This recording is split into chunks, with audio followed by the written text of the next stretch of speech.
ओम नमो भगवते वासुदेवाय। ओम नमो भगवते वासुदेवाय। ओम नमो भगवते वासुदेवाय। ओम नमो भगवते वासुदेवाय। ओम नमो भगवते वासुदेवाय। नारायणं नमस्कृत्य नरं चैव नरोत्तमं देवीं सरस्वतीं व्यासं ततो जायमुदीरये। नष्टप्रायेषु अभद्रेषु नित्यं भागवत सेवया भगवती उत्तमश्लोके भक्तिर्भवति नैष्टिकी। कृष्णाय वासुदेवाय देवकी नंदनाय च नंदगोपकुमाराय गोविंदाय नमो नमः। नमो पंकजनाभाय नमो पंकजमालिने नमो पंकजनेत्राय नमस्ते पंकजांग्रे। Hare Krishna. Welcome all of you all for our SRIMAD BHAGAVATAM classes. So last week we had started the 12th chapter.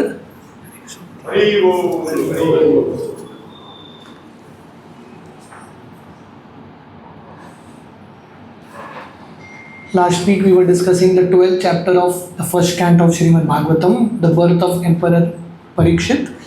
I think we discussed till verse number 19, so we'll continue from that point on. So just a quick recap of what we did, the first 19 verses. We saw that the first verses start with Shaunaka Rishi reminding Sutta Goswami, please come back to the topic of Parikshit Maharaj. Because Sutta Goswami was lost in so many other discussions, so many other chapters, Bhishma Dev is passing like that. So they tell Sutta Goswami that we are very eager to hear about the birth activities and the death of Parikshit Maharaj. We were discussing this last time that they are eager to hear about King Parikshit because he is not an ordinary king, he is a devotee of Krishna. Therefore, Parikshit Maharaj's story is important. So then Sutta Goswami, before he begins about the birth of Parikshit, he explains in short in 2-3 verses the rule of King Yudhishthir. How Yudhishthir ruled in such a beautiful way. He was like a generous father. He pleased all his citizens and he was free from all desires of sense gratification. Nishpraha sarva kamebhya. He didn't have any desire for sense gratification. And how could Yudhishthir have all these qualities? Because he was a great devotee of Krishna. Krishna padanu sevyaya. Because he was continuously serving the lotus feet of Krishna. Therefore, he had the great qualities of being a wonderful king also. And he had this beautiful mood of serving the citizens. And then, the next verse, Sutta Goswami explains the opulences of Yudhishthir. So, Yudhishthir Maharaj's name, fame, his sacrifices, his queen, his brothers, Yudhishthir Maharaj's name and fame reached the 3 worlds. So, practically, materially, anyone who could define the most successful person, Yudhishthir had all that. He was a king of the entire Jambu Dweep, not only the earth, he had great wealth, everything. But the beauty of Yudhishthir is, even though he had everything, he was not attached to any of this. He was only attached to Mukunda Manaso. His mind was only fixed in Krishna. So this is the beauty of Yudhishthir. Even though he had everything, something desired by all the heavenly people also, but he was unattracted to any of it because he was completely absorbed in the Lord's service. So then Sutta Goswami comes to the topic of Lord Parikshit Maharaj's birth. So when Parikshit was there in the womb and Ashwatthama had shot that Brahmastra, that time Parikshit saw Krishna in the womb. and we saw this is the size of Krishna, Angushta Matram Abalam. So Lord Krishna was the size of a thumb, and he had a beautiful blackish body, blackish complexion. Krishna had a shining golden helmet, and he had a dhoti which was also shining like lightning. And then this Lord Krishna had 4 hands, and Lord Krishna had a club in his hand, and he was constantly circling Parikshit Maharaj, protecting him from the fire of Brahmastra, from the heat of Brahmastra. So the Supreme Lord, counteracts the Brahmastra, and then he disappears. He disappears from there. From that time on, Parikshit, because in his childhood he had this darshan of Krishna, he was constantly remembering Krishna throughout his life. So when the signs were all perfect, that time this great son, this great boy in the line of the Pandu dynasty takes birth. So we discussed this point that when a great personality comes, all the stars also align themselves perfectly. And it's the opposite also. When a demon is about to take birth, all the stars become completely chaotic. So Parikshit is a great devotee who is about to come, the hero of SRIMAD BHAGAVATAM. Prabhupada mentioned in the purport. Parikshit is not an ordinary boy, he is the hero of SRIMAD BHAGAVATAM. So all the stars align themselves. So Yudhishthir, he called Dhaumya and Kripa to perform the birthrights, Jatak Karma of the child. And at that time, Yudhishthir gave a lot of charity, because one of the quality of a Kshatriya is he gives charity, especially on auspicious moments. We were discussing this point that sanskar basically means calling Brahmanas, chanting mantras, and giving charity to Brahmanas so that you can seek the blessings of Brahmanas. The whole idea is seeking the blessings. So Yudhishthir was very, very happy, and when he heard that this child is born in their family, and he gave a lot of charity.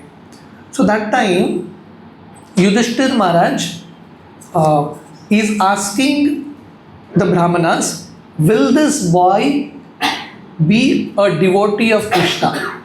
Will he be not a king? Will he be a saintly king? And will he continue the legacy of our family?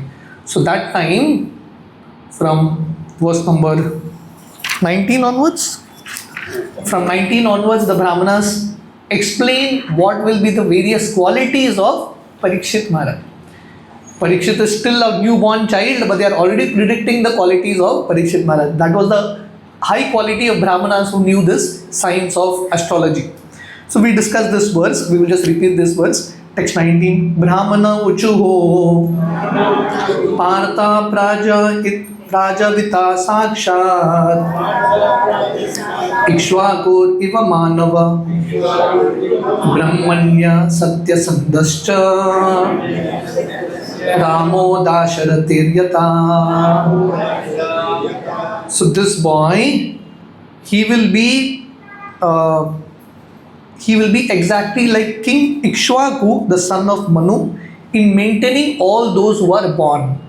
So Prabhupada, we discussed this purport that sun god Vivaswan, his son is Manu, and then Manu's son is Ikshvaku, all great kings. So he'll be like Ikshvaku Maharaj in maintaining people, and Ramo Dasharathi Yata, he will be exactly like Lord Ram in following the principles and in being truthful. So Prabhupada, in the purport we discussed last time, Prabhupada explains a little about Manu, Prabhupada explains a little about King Ikshvaku, and in 2 paragraphs Prabhupada summarizes the whole Ramayana, the pastimes of Lord Ram. So we discussed 19, so we will start from text 20 on. Text 20. Esha data sharanyascha yatahi anushi shinara shibi yasho vita nita swanam doshyantir iva yajvanam. This child will be as munificent a donor in charity and protector of the surrendered like King Shibi of the Ushnira country. And he will expand the name and fame of his family like Bharat the son of Maharaj Dushyanta. So, Prabhupada again explains in the purport that one of the qualities of a Kshatriya is Ishvara Bhavascha. Kshatriya means he gives charity. And who is the most celebrated as a greatest donor? Shibi Maharaj. You have heard the story of King Shibi. So Prabhupada writes, in short, King Shibi. So these are the great historical personalities in the land of India. So King Shibi, he was the king of Ushnira, and King Shibi was very famous for giving protection to surrendered souls and giving charity. And Shibi was so famous that he had a friend, Maharaj Yayati, and Shibi was ready to give all his pious activities to King Yayati. He was ready to give up everything. And when King Yayati was going to the heavenly kingdom, he is glorifying his friend Shibi Maharaj. So it is said that Shibi Maharaj finally he goes on to be one of the members of the court of Yamaraj, one of the ministers of Yamaraj. And this is a very famous story. So one time the demigods wanted to test how great a donor Shibi is. So what happens that time? Indra, he becomes an eagle and Agni becomes a pigeon. So this eagle was about to attack the pigeon, and this pigeon came and took shelter of King Shibi. And this pigeon told the king, I am also your citizen. We discussed this last time. Who's a praja? Praja means anyone born in the country. So king's responsibility is not only to protect human beings, but to protect animals, birds, everyone in that country. It's completely opposite to what happens today. So this pigeon came and told King Shibi, I am also your citizen, protect me. So Shibi started to talk to that eagle, please leave this eagle. So the eagle said, I am also your citizen. I need food. You have to feed me also. So being a king is not easy. So King Shibi said, okay, you want flesh. So you take my flesh. So Shibi started to cut his body and started to give the eagle. So on one end, basically they kept the pigeon, and the other end he was supposed to keep flesh from his body of that same weight. But these were demigods come to test him. So how much ever flesh he kept, the pigeon was always heavy. Finally Shibi himself sat there, eat me, but leave this pigeon. So that time the demigods come there and they become so happy seeing the charity and the sense of protection of King Shibi. So the Brahmanas say this child Parikshit will be like a second Shibi in protecting his citizens. And then he will become very famous like Bharat. And who is this Bharat? Dushyant Bharat. So Prabhupada explains here, in the land of India, we have three Bharata. One is the brother of Lord Ram, Bharata.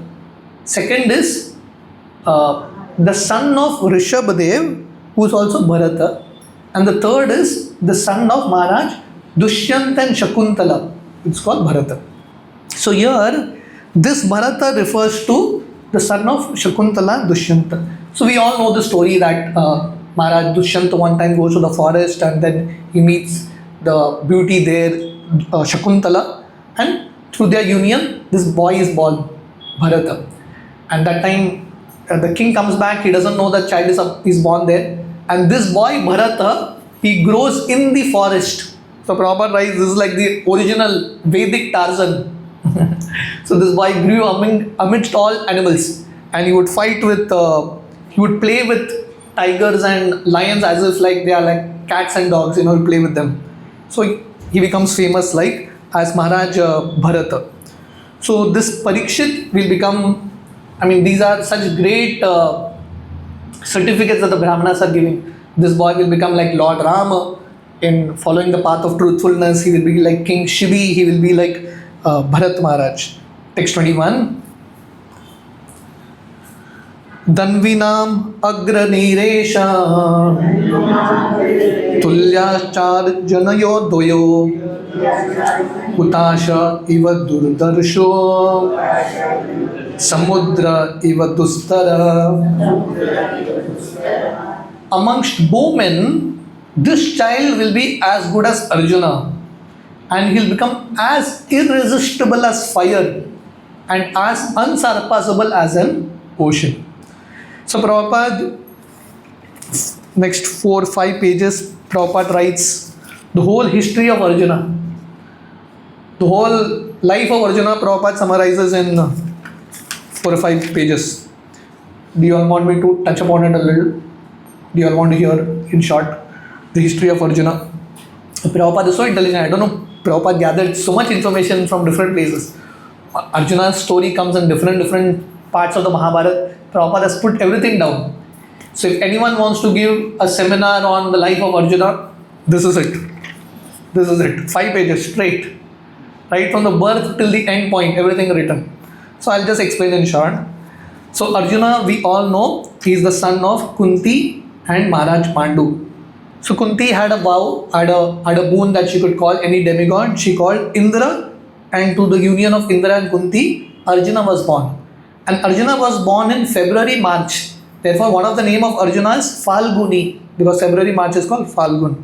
And when Arjuna was born, Lord Krishna's father, Vasudev, he sent different, all the sadhus there to perform the Jata Karma, all the sanskars for Arjuna. And when Arjuna was born, when this child was born, all the demigods, all the apsaras, everyone was celebrating that this great boy is born here. So Arjuna, he married 4 wives. Anyone knows what the name of Arjuna's 4 wives are? Draupadi, Subhadra, Chitrangada and Ulupi. And from these 4 wives, 4 children were born. Shutakirti from Draupadi, Abhimanyu from Subhadra, Babruvahan from Chitrangada and Iravan from Ulupi. So during his student life, Arjuna was a student of Dronacharya, and he was so sincere. Prabhupada writes here, in the night also Arjuna would practice. So one of the names of Arjuna is Gudakesh. He conquered sleep also. And Dronacharya became so pleased with the sincerity of this boy, he decided that he'll make him the most famous archer. And we all know Dronacharya tested Arjuna in so many ways. He put that wooden bird on top and testing the focus of Arjuna like that. So one time, when it was time for Arjuna to give Guru Dakshina to Dronacharya, so Dronacharya tells Arjuna, please capture my friend who's become my enemy now, Drupad, and bring him alive. So Arjuna goes, young boy, single-handedly captures Drupad, and Drupad, he had a kingdom. He captured a city called Aichatra, the capital city of Drupad Maharaj, and brought Drupad to surrender to Dronacharya. And Dronacharya was so pleased, he gave the knowledge of Brahmastra to Arjuna, which he didn't give anyone. So finally, this Drupad, whom Arjuna conquered, Drupad was so impressed by the power and the valor of Arjuna, he got his daughter married to Arjuna. And how did he get his daughter married? He arranged the Swayamvara. We all know that condition was whoever pierces that fish, the moving fish, looking into the reflection, he will marry. So by this time, the Pandavas were already sent to the forest. Duryodhana was about to kill them, in that wood of house of lac. So that time the Pandavas escape, and the Swayamvara of Arjuna and Draupadi happens. So that time Arjuna, first time Lord Krishna sees Arjuna, and Lord Krishna tells Balaram, this is Arjuna. They are not dead, but they are alive. So when Arjuna was in Haridwar, there he meets Ulupi, and Ulupi was a Naga Kanya, and he goes to Nagaloka, and then Iravan, the son, is born there. And then Arjuna goes to Manipur, and the daughter of the king of Manipur was Chitrangada, and through them Babruvahan was born. So fine, and Arjuna's third wife was Subhadra. And who is Subhadra? The sister of Krishna. So Krishna tells Arjuna, please kidnap my sister. And with the blessings of Krishna, Arjuna kidnaps Subhadra, and Abhimanyu is born. So one time, Agni Dev approached Arjuna and told Arjuna that I am having indigestion. Even demigods have indigestion problem. And Agni Dev said the only solution is, there is this forest called Khandavan. There are certain herbs. If I can fully devour that forest, my indigestion problem will be solved. So Arjuna said, devour the forest, what is the problem? He said, no, the problem is whenever I go to devour, Indra sends rains. Problem between 2 demigods, Indra and Agni. So he takes shelter of Arjuna, you please help me. Arjuna says, okay. So Agni is devouring Khandavan, Hare Krishna. And that time, Indra is pouring rain, and Arjuna shoots arrows and creates an umbrella. And he actually fights with Indra and defeats Indra also. So that was the power of Arjuna. So that time Agni Dev became very pleased with Arjuna and gave Arjuna his own chariot. The chariot that Arjuna uses in the battlefield of Kurukshetra was given by Agni Dev. And I think even the Gandiva bow was given by Agni Dev. So that time when Arjuna was helping Agni, there was one demon called Mayasura. This demon was there in that forest. He takes shelter of Arjuna. Please save me. Arjuna says, okay, I'll protect you. And Arjuna protects Mayasura. And this Mayasura later, he gives the conch shell Devadatta. And this Mayasura also makes that house, Sabhagra, of the Pandavas, right? So this particular pastime is there. Then we all know that when Yudhishthir Maharaj had to perform this Rajasuya Yajna, one of the biggest obstacles was killing Jarasandha. So that time Lord Krishna, Arjuna and Bhima go to kill Jarasandha. And then Arjuna also subdues the king called Bhagadatta. And Yudhishthir Maharaj is able to perform the Rajasuya Yajna. When Arjuna was there in the forest acquiring different weapons, spending time in the forest, so that time he meets Lord Shiva. Somewhere in the Himalayas he meets Lord Shiva. And Lord Shiva comes in the form of a hunter. And Arjuna and Lord Shiva are fighting. And Arjuna defeats Lord Shiva also. And Lord Shiva becomes very pleased and he awards his special weapon called Pashupat Astra to Arjuna. Not only that, Yamraji gave his Danda Astra to Arjuna. Varuna gave his Pasha Astra. Kuvera gave his Antardhana Astra to Arjuna. That means the lesson for all of us is because Arjuna was a devotee of Krishna, all the demigods were also giving the best of weapons. Even though Arjuna defeated Indra, he defeated Shiva, still they were pleased.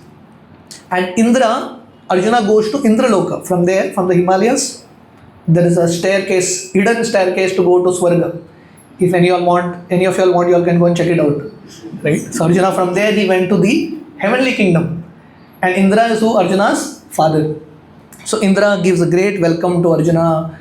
Urvashi is performing and all that. And Indra gives his weapon Vajra also to Arjuna. So these are the most powerful weapons of the demigods. Everything there in Arjuna's quiver. That time Urvashi, who was a celestial Apsara there, the dancer there, she comes and proposes to Arjuna. But Arjuna says, no, you are like my mother. So that was the sense of control Arjuna had. That time Urvashi curses Arjuna that you will become a eunuch. And Arjuna gracefully accepts that curse. So there he meets Lomatsara Rishi also. So finally, when the Pandavas, doing the dice game, when they lose, and the Pandavas were there 13 years in the forest. So one time Duryodhan comes with all his friends, Karna, everyone, and they are trying to make fun of the Pandavas. So that time the Gandharvas come and capture Duryodhan. They are about to kill Duryodhan. So that time Arjuna goes and releases Duryodhan. That pastime is there. And then the 13th year, which is called Agyatavas, they were staying in the kingdom of Virata. And Arjuna, that curse of Urvashi acted, he was like a eunuch. He was teaching dance because in the Swarga, he not only learned military science from Indra, he also learned musical art and dance from Indra. So he was like a dance teacher to Virata's daughter Uttara. So that time, all the Kauravas, they come to know that Pandavas are here because Bhima at that point had killed Kichaka. And there was only two people who could kill Kichaka, Duryodhana and Bhima. So they understood that Pandavas are here. So all the Kauravas attacked Virat Desh. And Virat Naresh, he was so scared. So that time Arjuna, as Brihan he goes to fight. And he had kept all his weapons before entering Virat Desh. They had kept all the weapons. Arjuna had kept his weapons in a shume tree. So he brings down all the weapons and then he fights with all of them. And then Prabhupada explains that how Arjuna, because of him, we have Bhagavad Gita.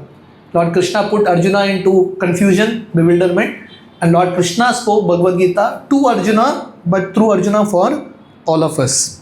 And in the battlefield of Kurukshetra, Arjuna was such a powerful warrior, he defeated everyone. And after the battlefield, one time, after the whole war of Kurukshetra, Arjuna one time goes to Manipur. We had seen, Arjuna was married to whom? Chitrangada, the daughter of the king of Manipur. So there his son Babruvahan fights with Arjuna. and he defeats Arjuna, the only one person who defeated Arjuna. And then after the disappearance of Lord Krishna, which will come in the chapters ahead, Arjuna was in Dwarka at that time. He comes and gives the news of the disappearance of Krishna to Yudhishthir. And after Lord Krishna's father passes away, Vasudev, because Lord Krishna winded up his pastime. When Vasudev passed away, Arjuna did the final rites of Vasudev. And then after Lord Krishna's departure, Arjuna was bringing all the wives of Krishna because they were feeling a lot of separation from Krishna. He was bringing them to Hastinapur. At that time, some coward boys, with sticks, they defeat Arjuna. And then finally, with the advice of Vyasdev, Vyasdev tells all the Pandavas that now you all can wind up your Leela. So they all go to Himalayas, Mahaprasthan. So that if you go to Himalayas beyond Badrikashram, those places where each of the Pandavas actually departed is still there. So this, in short, is the story of Arjuna. So here, it is explained that the Brahmana said, this king Parikshit, this boy Parikshit will be like a great bowman like Arjuna. And he will be like fire and ocean unsurpassable. Text 22. Mrigendra iva vikranto Nishevyo himavaniva Titikshur vasudevaso Sahishnu pitaraviva. This child will be as strong as a lion and as worthy of shelter as the Himalayan mountains. He will be as forbearing as the earth and as tolerant as his parents. So Prabhupada writes, the saying is, lamb at home and lion at chase. Ghar mein humble, but outside like a lion basically. So Arjuna would be like a lion, very, very powerful. And he would give shelter to everyone like the Himalayas give. Himalayas basically is an abode where there is shelter for everyone. There is so many caves, so many fruits, so many springs. Similarly, a great king like King Parikshit will be like Himalayas, giving shelter to everyone, giving protection to everyone. Just like you have, the summer heat, when you see a banyan tree, you feel so much protection. So great king is like that, who's like a great umbrella, who's giving ashray, shelter to everyone. And this boy will be forbearing like the earth. And Prabhupada explains, in today's time, you throw so many bombs on the earth and you do so many things with the earth. You drill, remove, you do mining, but the earth is always forbearing.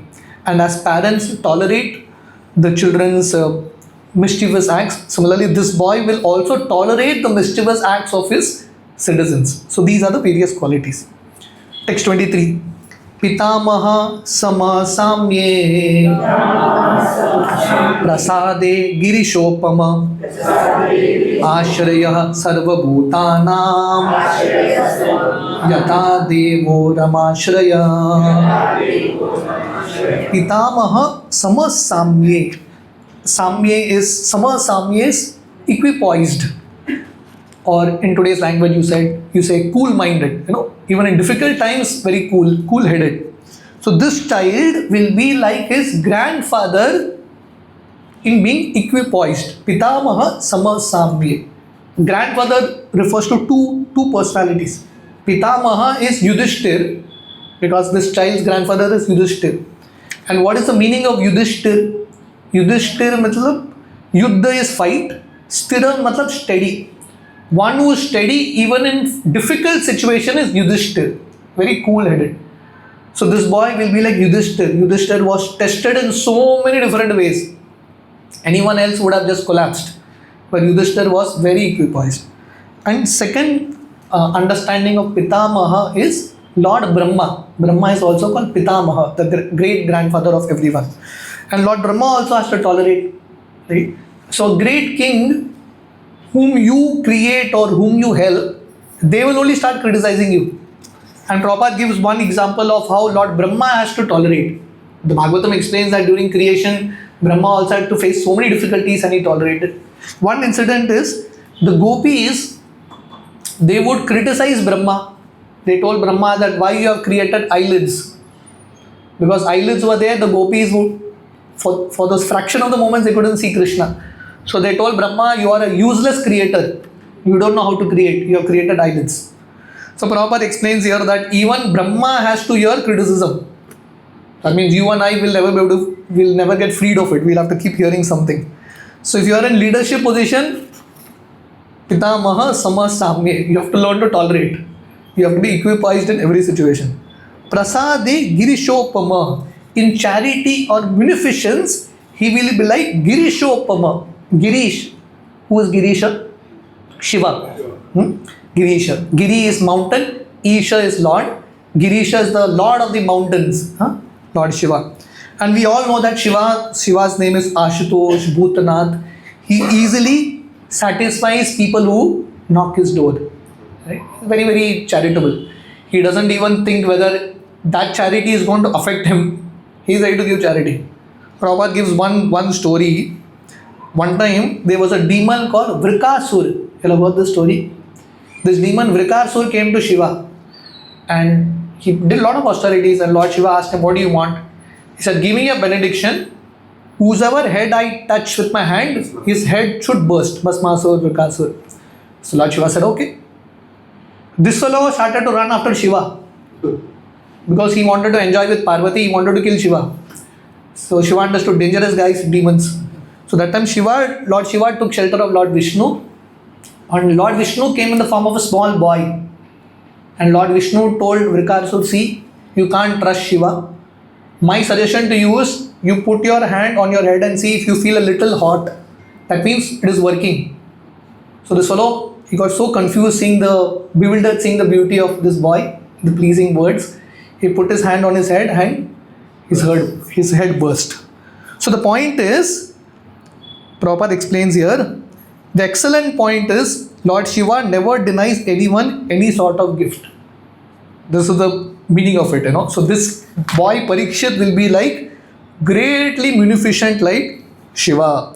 And Ashraya Sarva Bhutanam, he will be a resort, he will be shelter for everyone. Just like Lord Vishnu, Ramashraya, just like Lord Vishnu is the shelter for everyone. Or the word Narayan, matlab one who gives shelter to all the human beings in the earth. And then here the word for Vishnu is Ramashraya.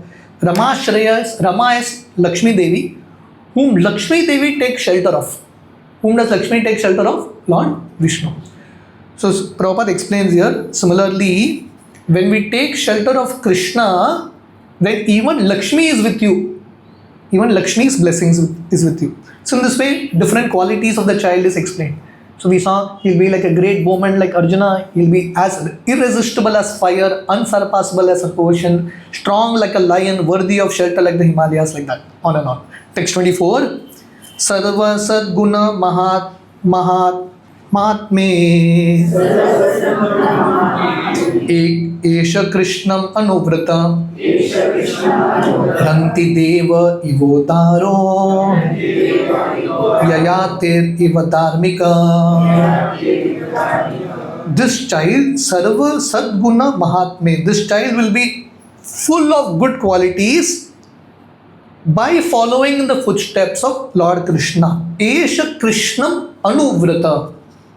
That means, if you want good qualities in your life, Sadguna Mahatme, if you want all good qualities in your life, what you have to do? Esha Krishna Mahatmana Anuvrata. You have to follow in the footsteps of Lord Krishna. And what does follow in the footsteps of Lord Krishna mean? Not imitate Lord Krishna, but follow the instructions of Lord Krishna. So if you follow Bhagavad Gita properly, automatically good qualities will come. Prabhupada gives a very simple example. If an iron rod is in touch with fire, it will also become hot like fire. Similarly, if we are in touch with Krishna, who is all good, has all good qualities, naturally, slowly, all good qualities will come in all of us also. And we see this, that a person who has come from any background, if he is constantly in touch with Krishna Anuvrataha, following Krishna, gradually all good qualities come. Then it is explained that this boy will be like King Ranti Dev in magnanimity, in giving charity. And the story of Ranti Dev, in short, Prabhupada explains here. The story of Rantidev is like this basically. Rantidev was very famous especially for distributing food stuff. In his kingdom, no one went hungry. Rantidev, he would fast, but he would feed everyone. So one time, Rantidev was doing a long fast, a fast for almost 48 days, and it was time for him to break his fast. And this 48 days fast he did without water. So when it was time for him to break his fast, he was about to drink water. Water and food both was in front of him. So the different demigods come in different forms. One guy comes in the form of a beggar and he tells him, "I'm hungry." Rantidev gives half the food to him. Another person comes. Rantidev gives the other half. And when he's about to drink that water, and this water is like water, if he doesn't drink this water, he's about to die. So that time, a group of chandalas, one dog, a person who herds dog, he comes with his dogs. And he tells, "My dogs are thirsty." And Rantidev gives that water also. And in giving that, Bhagavatam, there's a very beautiful verse. He says, "In giving this, I am attaining eternal life. I am so grateful for the opportunity to serve." And all these personalities who are demigods, they come and glorify Rantidev. So Rantidev is one of the most pious kings. As explained here, he is one of those pious kings whose names are remembered in the morning and evening. Just by remembering Rantidev, you get a lot of pious activities. And this boy Parikshit, he'll be like a dharmic king like Maharaj Yayati. Who's Yayati? If any of you know the story of Yayati. So Yayati basically,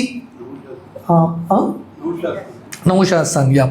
Nahusha's son Yayati.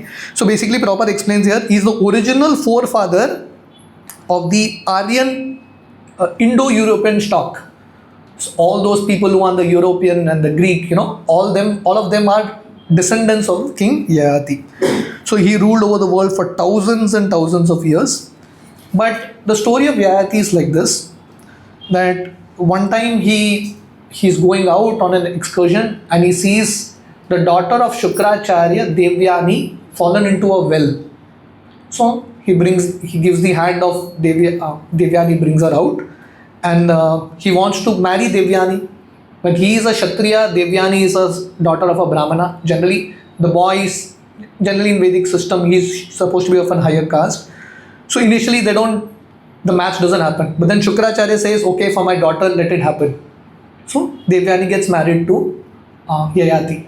And when Devyani gets married, Devyani had a close friend called Sarmishta. So she also goes along with Devyani. And Shukracharya had kept a condition that, don't come too close to Sarmishta. And she also goes. But one time, Sarmishta comes and tells Maharaj Yayati that, "I also want to have a child with you." And then they have a child together. When Shukracharya comes to know this, he curses Yayati. How does he curse Yayati? He curses Yayati that you'll become an old man. You lose all your importance. You become impotent. You lose all your potency. And he becomes an old man. So Yayati falls at the feet of Shukracharya and tells him, "Please show some mercy to me." So Shukracharya says, "One condition, you can exchange your old age with any of your young son." So Yayati at this time was so lustful, he wanted to enjoy Devyani so much. He goes to his children and tells them, "Please take my old age, give me your youth." That was his condition. And he had 5 children, Yadu, Turvashu, Duryu, Anu and Puru. So he went to the eldest boy, Yadu. He says, "No, I don't want to exchange." He goes to his last boy, Puru, and he says, "Okay." So he gives his old age to his son, Puru, and takes the youth of Puru and is enjoying with Devyani for years. And after enjoying for years and years, what is his conclusion? He says, "This lust is so useless. I have enjoyed for so long, still this lust is never satisfied." From that point on, he becomes a very detached soul, a great devotee of the Lord. So, these 5 sons of Yayati, Yadu, Turvashu, Duryu, Anu, Puru. From this 5 sons, 5 dynasty comes. First is the Yavana dynasty or the Turk dynasty coming from Yadu. Then the Bhoja dynasty, the Mlecha Greek dynasty, and Paurava, this Kuru dynasty basically, it also comes from him. So in this way, in short, the story of Yayati is explained. And Yayati finally becomes one of the members of the court of Yamaraj. Krishna comes, yeah, Lord Krishna comes. ठीक है, text 25. धृत्या बलि सम कृष्णे प्रह्लादा इव सद्ग्रह आहर्तैषो अश्वमेधानां धृतानां पर्युपासक. This child, Dhritya Bali Samakrishte, this child will be like Bali Maharaj in patience. And he will be like a staunch devotee of Lord Krishna like Prahlad Maharaj. And he will perform many Ashwamedha Yagyas, and he will be the follower of the old and experienced men. I mean, each of these qualities is good enough for in anyone. Parikshit has so many qualities. So this child will be like Bali in patience. So Prabhupada, one paragraph he writes about Bali Maharaj. So Bali Maharaj is one of the great authorities in our line, great devotee of the Lord. So one time, the same Shukracharya we were talking about, Shukracharya's daughter Devyani married to Yayati. So one time, Bali Maharaj was performing a yajna, and that time Lord comes in the form of Vaman Dev to Bali. And Bali is about to give charity, take a sankalpa to give charity. Shukracharya tells Bali, no, this is not a boy, this is not a Brahmana, this is Vishnu come to cheat you. So Bali Maharaj, he doesn't listen to his spiritual master, and he gives charity to the Lord. And Bali Maharaj practically not only gives the entire 3 worlds that he earned with his hard effort, but he surrenders himself also. The example of Atma Nivedana. 3 steps, yeah. And Bali Maharaj is the grandson of Prahlad Maharaj. So Prahlad Maharaj, this boy Parikshit will be like a great devotee like Prahlad. So we all know the story of Prahlad basically. Prahlad, even though his father tried to chastise him in so many different ways, tried to kill him in so many different ways, Prahlad's faith never reduced in the Lord. So this boy also, Parikshit, will be like Prahlad Maharaj as a great devotee. Text 26. Rajarishi Nam Janayita Chashta Chotpata Gaminam Nigrahita Kaler Esha Kuvo Dharmasya Karana. This child will be the father of kings who will be like sages. So these Brahmanas, they are telling all the qualities of Parikshit. They are telling not only this child Parikshit will give birth to children who will also be great. So the lineage will continue. And for world peace and for the sake of religion, he will chastise those who are following the path of adharma. So these are the qualities that are needed in the king. So Prabhupada explains here, who is the wisest man? The wisest man in the world is the devotee of the Lord. So therefore, all the different sages are called very wise, because all the sages from different parts of life, or different, they follow different paths of knowledge. All of them are great devotees of the Lord. So Yudhishthir Maharaj is a great king, a wise king, because he's a devotee. Yudhishthir Maharaj, in his line, Parikshit is going to be there. He's also great and wise because he's a devotee. And it is foretold here that Parikshit's son, Maharaj Janmejay, who's yet to be born, he will also be a great devotee and very intelligent. And here Prabhupada stresses on this point that as a king, Parikshit, he would chastise Kali, or Kali means the personification of evil, sin. And in the kingdom of King Parikshit, there was no wine, no illicit sex, no gambling, no slaughterhouse. These are symptoms of Kali: wine, women, gambling, slaughterhouse. So these 4 vices. So in the age of when Parikshit was the king, all these things were not there at all. So Prabhupada explains here, blazing fire and water go ill together. So you cannot have peace and sin together. It doesn't happen. In today's world, people want peace, but people want to be sinful. You can't have both. If you want peace, you have to follow dharma. If you sin, there'll be all problems in life, all fights in life. So this cannot go together. So therefore, Parikshit, anyone who would break the rule, he would chastise him heavily. so that no one else breaks the rule. Text 27 to 29 explains how Parikshit, finally, this was the birth of qualities of Parikshit, how Parikshit will meet with his death also. So if you remember in the start of the chapter, the sages asked three things. They want to know about the birth of Parikshit, the activities of Parikshit, and the death of Parikshit. The birth, they explained how Parikshit was born, right? They explained the qualities of Parikshit, and we saw this was the activity of Parikshit. Parikshit will be like a great king. He will protect the people who are good. He will chastise those who are demons. Now the next 2-3 verses explains how Parikshit will take advantage of his death notice and what Parikshit will do. So basically in these 3 questions, we also learn how we should live our life and how we should live our life. How one should live our life with all these great qualities, following the footsteps of great personalities, Krishna Anuvrata, and then how one should quit one's body, explained in these verses. Text 27. Takshakat atmano mrityum Dvijaputro Parsartitat Prapasyatya Upashrutya Mukta Sangha Padam Hare. After hearing about his death, and how will this news come? Because one son of a Brahmana, this will come towards the end of this canto. There was a Brahmana called Shamik Rishi. So Parikshit one time goes to forest to hunt. He's thirsty. He sees an ashram of Shamik Rishi. He goes to ask water from him, but Shamik Rishi is absorbed in his meditation. So Parikshit comes out. He's very angry that Shamik didn't answer to me. So he takes a dead snake and puts it around the neck of Shamik Rishi.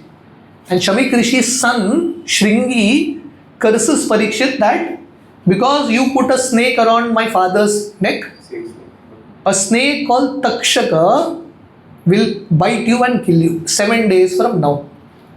So when Parikshit heard about this news, which will be caused by the bite of a snake bird, he thought, very good, let me get freed from material attachment.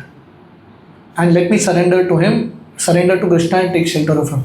That's what he did. Mukta Sangha Padam Hare. So Parikshit thought, good. So how could Parikshit come to this point? Because in his life he already had good training. Because he had training in his life and the notice of death comes, he was not at all agitated. So Prabhupada explains here, material attachment, just like we saw in the previous verse, Prabhupada said, fire and water cannot go together. That means what? Peace and sin cannot go together. Similarly, Prabhupada says here, bhakti and material attachment cannot go together. Spiritual life and material enjoyment cannot go together. You have to give up one, right? So material attachment means we are not taken shelter of Krishna. So when someone takes to the path of devotional service, naturally there is detachment that comes. So Parikshit, he took this as an advantage. Parikshit was thinking that how many people get notice of death. Death comes suddenly. I at least have got 7 days notice. So Parikshit thought, good. He takes advantage of it. He made the best use of the bad bargain. And what did he do for 7 days? For 7 days, continuously, he heard SRIMAD BHAGAVATAM from the right source. And thus he attained the lotus feet of Krishna. This is what we are supposed to do. Right? Parikshit had 7 days notice. We don't have how many days notice we have. But what we are supposed to do is, we are supposed to take shelter of SRIMAD BHAGAVATAM. When we hear Bhagavatam, we attain Krishna's lotus feet. Text 28. Jigyasitatma yatarthayo Munirvyasa sutadaso Hidvedam ripagangaya Yasyati adha kuto bhayam. So he meets the son of Vyasa, Shukadeva Goswami. This meeting will come towards the end of this canto. And he inquires from Shukadeva Goswami, who was a great philosopher, about self-knowledge, self-realization. So he says here, Jigyasitatma yatarthayo. He inquires about one's real self. Who am I? What is my connection with Krishna? He inquires about this. And then he renounces all his material attachment. and he attains akuta bhayam. Akuta bhayam means he attains the stage of fearlessness. He becomes completely fearless. So Prabhupada explains in the purport, what does real knowledge mean? Real knowledge means to understand who am I. This is the first understanding of real knowledge. When Sanatan Goswami, one of our great acharyas, he comes to meet Sri Chaitanya Mahaprabhu at Varanasi. Sanatan Goswami surrenders to Mahaprabhu and tells him, people call me Pandita, people call me intelligent and a big scholar. I don't even know who am I. Imagine this. You are like, you have PhD, double PhD, everything. But you don't know your spirit soul. What is the use of all that knowledge? So real knowledge starts with self-knowledge, understanding I am a spirit soul. So therefore, Srimad Bhagavatam gives us Atma Vidya. This world can give us knowledge of the things of this world. But where we will get knowledge about the soul, that we will gain from Srimad Bhagavatam. And when we gain this knowledge, when we hear Srimad Bhagavatam very attentively, what happens? We become free from fear. We become free from anxiety. Here the word is akuta bhayam. Kutaha means anxiety. It's like the spiritual world is called Vaikuntaha. Kunta means anxiety. Vaikunta means there is no anxiety.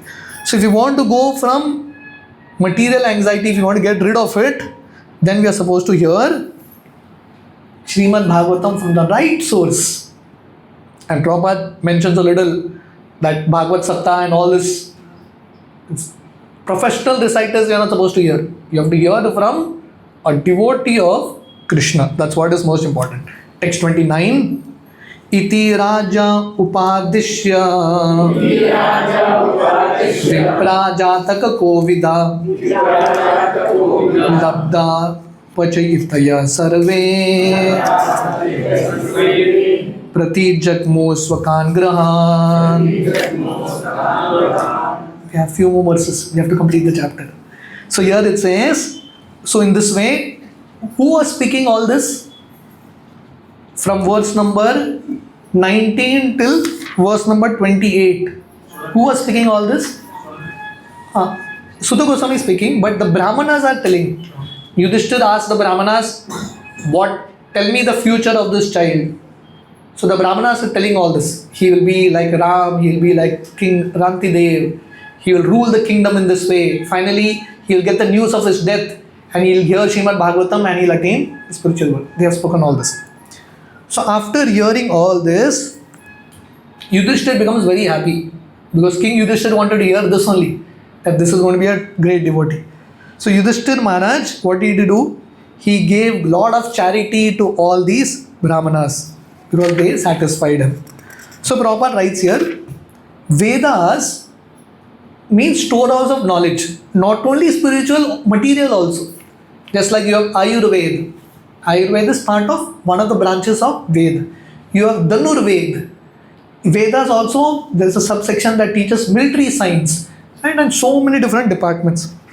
So previously Brahmanas were great professors who know all these things. So these are Brahmanas, the child is just born, they are given like the full history what this child is going to do. In the beginning only they have put. It means how expert they are in the science of astrology. They knew everything perfectly.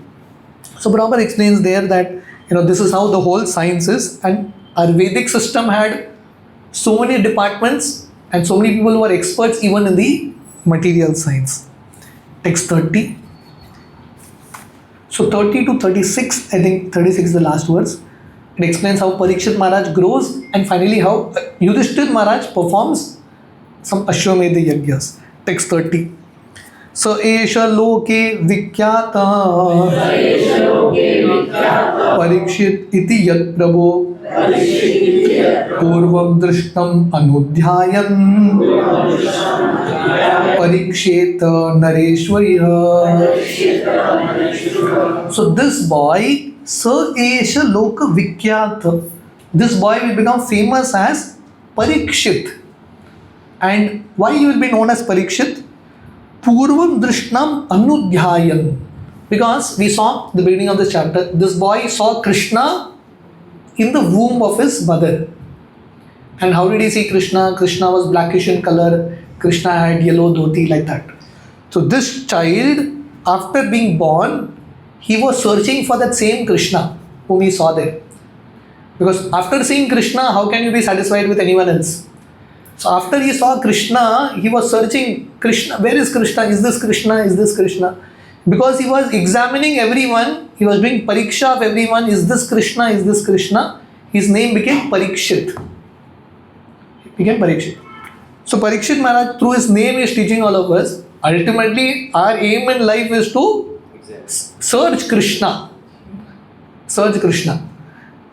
So therefore, this boy was continuously thinking of Krishna. Purvam Dushnam Anudhyayan, continuously Krishna conscious. Prabhupada writes a brilliant purport. See, Prabhupada writes, Parikshit was fortunate because he got the sanskar of Krishna, the first impression of Krishna in the womb. Right? Because he saw Krishna in his childhood in the womb, that was fixed in his mind. After that, whatever happened in life, that vision didn't go away. Similarly, Prabhupada explains here, it is important for us that we give children impression of Krishna right from the beginning. This is called sanskar. Just like Prahlad, when he was there in the womb of his mother, Parikshit saw Krishna. Did Prahlad see Krishna in the womb? He heard about Krishna. Right? Both are the same.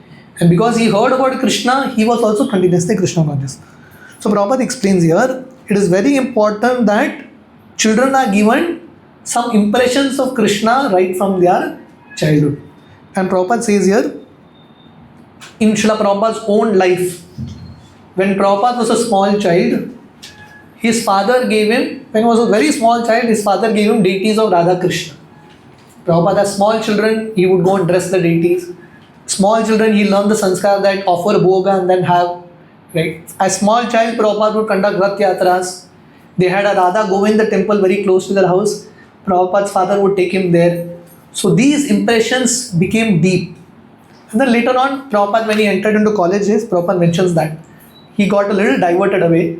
But because those impressions were there right from the beginning, he came back. So therefore, it's very important that we give children impressions about Krishna right from the beginning. Like Parikshit got. Text 31. Sa Raja Putro Vravirde Ashu Shukla Ivodupa Apuryamana Pitribi Kashtabir Ivaso Navam. As the moon in its waxing fortnight develops day by day, the moon has waxing and waning. Moon waxing fortnight, it gradually grows till Purnima. So similarly, this boy Parikshit, he gradually started to grow, became very, very brilliant like his grandfathers. Text 32. So this is the growth of Parikshit, how he started to grow into a very powerful and a very brilliant boy. Text 32 to 35 explains Yudhishthira's Ashwamedh Yajna, how he performed under Krishna's direction. Yakshamano Ashwamedhena Jati Droha Jihasayam Raja Labda Dhano Dhadyo Nanyatra Karadandayo. So that just at that time, Parikshit is growing. That time Yudhishthira is still the king. So Yudhishthira thought, let me perform Ashwamedh Yajna. Why? Why did Yudhishthira think this? Because Yudhishthira was thinking, Yudhishthira, Prabhupada explains here, he is such a pious king. First of all, the war didn't happen because of him. It happened because of Duryodhana. But Yudhishthira is thinking, because of me, so many people got killed. Right? So Lord Krishna tried to convince, Vyasadeva tried to convince, Yudhishthira is not convinced. Then Bhishmadev finally convinces Yudhishthira, Baba, it's not you, this had to happen like this, you don't become guilty, don't feel like this. So Yudhishthira becomes the king. But still in his mind, this constantly it was running that I am sinful, I am sinful, I am sinful. So he became very, very anxious. So Lord Krishna tells him, okay, do one Ashwamedh Yajna. So Yudhishthira decides to do. But to Ashwamedh Yajna, you need a lot of wealth. You need a lot of wealth. But because the war was there, in war, money goes. There's US-Iran war, so much money has gone from US. unlimited money. So because of the war, the entire treasury was exhausted. Everything gone. Only what is needed, main important budget was there. No extra expense, no money. So now where to get money from? So that time Lord Krishna tells Yudhishthir where to get money from. Text 33. Tad abhipretam alakshya brataro achyuta chodita dhanam prahinam ajarur udicham dishi burisha. This is the advantage of having Krishna in your life. So Krishna was there for Yudhishthir. Problem was there, but because they took shelter of Krishna, Krishna was there with every solution. Krishna knew everything. So Yudhishthir, they wanted to do Yashwamedh Yajna, no money. Lord Krishna, understanding the heart of Yudhishthir, the heart of the brothers, Lord Krishna was Achyuta, infallible, told Yudhishthir, go to the north. And there King Maruta has left a lot of gold. Go and bring it. So Prabhupada writes a very beautiful purport. Who is King Maruta? King Maruta ruled this world long before King Yudhishthir. He was the son of Maharaj Avikshit, right? And he was also a devotee of Yamaraj. So one time, he conducted one sacrifice called Shankara Yajna. And he pleased the Lord so much that the Lord gave him, Krishna gave him a golden mountain peak to King Maruta, right? And Prabhupada says that this peak of gold is somewhere near the Himalayas. And Prabhupada says anyone who wants to go and find it can go and trace it if you all want it, right? Some ideas given. But Prabhupada mentions here that he was such a powerful emperor that after the Yajna, Indra, Chandra, Brahaspati and all the demigods would come to their place. So he had a lot of gold in his possession. And when you do a Yajna, you need cooks. Cooks would come from Vayulok. They would come to cook, right? So in this way, because he was greatly giving charity, so there was a lot of wealth. So this wealth, so Prabhupada mentions a little about Maharaj Marut. But Prabhupada mentions here that when King Maruta was performing his Yajna, he had so much wealth and so much gold. When Brahmanas would come, when people would come to eat, just like we give pattal, he gave pattal made of gold to people. Right? Imagine now you go to someone's place and you are served food in a golden plate. What you will do? You will wash it and bring the plate. But those Brahmanas, they ate it and threw the plate. All those golden plates were lying there in the Himalayas. So Lord Krishna told Yudhishthira and Arjuna, go and bring all those plates. That is a lot of gold. So Lord Krishna told them. So in this way, Prabhupada mentions that the Brahmanas in those days also was very satisfied. What they wanted, they took and left everything. So text 34. Tena samvrita sambharo dharmaputro yudhishthira vajimede sthribhirbhito yajne samajayadharim. By those riches, Yudhishthira wanted to do one Ashwamedha. By those riches that he got, Yudhishthira did 3 Ashwamedha Yajna. And all his fear, he was like little satisfied. So Prabhupada mentions here in the purport, the same thing what I told you. But Prabhupada mentions here, what is the lesson? The lesson for all of us is, Yudhishthira was fearful of sinful reactions. Even though he didn't do any sin, he is Dharmaraj. But what is Yudhishthira fearful of? I have committed sin, I should get rid of this sin, I should do something. So Prabhupada mentions here, this shows if Yudhishthira, who is Dharmaraj, is thinking that I have to do something to get rid of sin. In Kali Yuga, no one is Yudhishthira. Very, very far from Yudhishthira.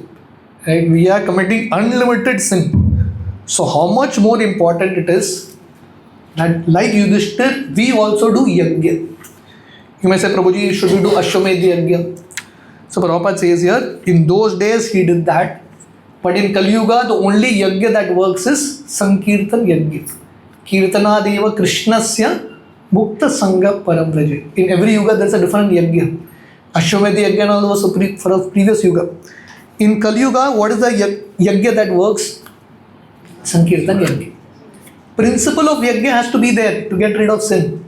But the yajna in Kali Yuga is chanting of Hare Krishna.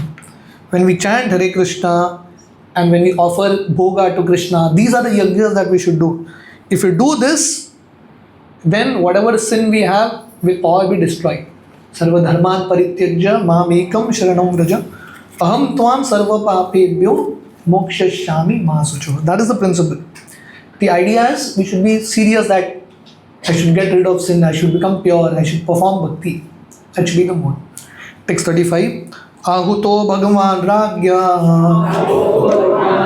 yajayitva dvijadrapan uvasa katichin masan surodhan priya kamyaya. So if you remember the previous chapter, we had read about Lord Krishna going to Dwarka back. The war was over, Lord Krishna left Hastinapur, went to Dwarka. Now Yudhishthira had to do Ashwamedh Yajna, they called Krishna again. So the Pandavas, they want some reason or the other to call Krishna. They called Krishna again. So Lord Krishna came, Pandavas are calling, how can he not come? So he stayed there. After all the yajnas were performed, Lord Krishna stayed for a few months and then Lord Krishna goes back to Dwarka again. Text 36, the last verse of this chapter. Tato ragya abhayugyata Krishnaya saha bandhubi Yayo dvaravatim brahman Sarjuno yadubirdata. So this is very interesting. Please note this. You will see this connection to the chapters ahead. Right? So after that, Lord Krishna bade farewell to Yudhishthira Draupadi, and Lord Krishna went to Dwarka along with Arjuna. So we saw in the previous chapter when Lord Krishna went, did Arjuna go? No. Arjuna didn't go. But this time after the Ashwamedh Yajna, Arjuna also goes. And we will see, this is the 12th chapter. We will see the 14th chapter. When Arjuna was there in Dwarka, that time only Lord Krishna winds up his Leela, which comes in the 14th chapter, and Arjuna comes crying and tells this news to Yudhishthira. That's how this particular chapter ends. So in this chapter we saw basically the summary of this chapter. In the beginning it starts with Shaunak Rishi asking about Parikshit. Sutta Goswami in answer to that explains Yudhishthira's exemplary rule. He explains how Lord Krishna protected the child in the womb, and then how they performed the Jata Karma ceremony, and then how the Brahmanas told, this is the biggest section, 16 to 29, all the various qualities of King Parikshit. And then finally how Yudhishthira performed this Ashwamedh Yajna. The next chapter which we will see from the next time, 13th chapter, is a super interesting chapter. Dhritarashtra quits home. So these are two extreme examples. Parikshit, when he was completely detached, when he got the news of his death, he just walked away. But there was another guy in Hastinapur called Dhritarashtra. He was not ready to leave his throne at all. So the next chapter is how Vidura comes to the palace of Dhritarashtra and how Vidura speaks very strong words and brings about renunciation in the heart of Dhritarashtra. So that's a very beautiful chapter. If anyone is seeking renunciation, Vairagya, Vidura's words are really very powerful and very effective. So we will see that the next time. Hare Krishna. Srila Prabhupada ki Jai. Hare Krishna. Thank you very much. Anyone has any question, any comment?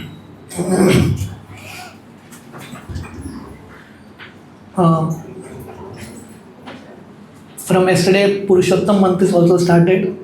Purushottam Maas is a very special month. Once in 3 years, this month comes Adhik Maas. Very, very special. It is explained in scriptures that Purushottam month is 1000 times more powerful than Kartik month also. So in this month, basically, if we perform bhakti, we please Krishna, and Lord Krishna personally promises that anyone who follows Purushottam Vrat very nicely, he goes back to Golok Vrindavan. So this month is a very special opportunity. We should try to do Adhik Bhakti. Adhik Maas, in Adhik Maas what we should do? Adhik Bhakti. Rest everything less. Other things less, more and more chanting, hearing, reading, right? So this is the vows that we should take in this month. So please let us try to use this month, Krishna given month, in a way we can advance more and more. Hare Krishna.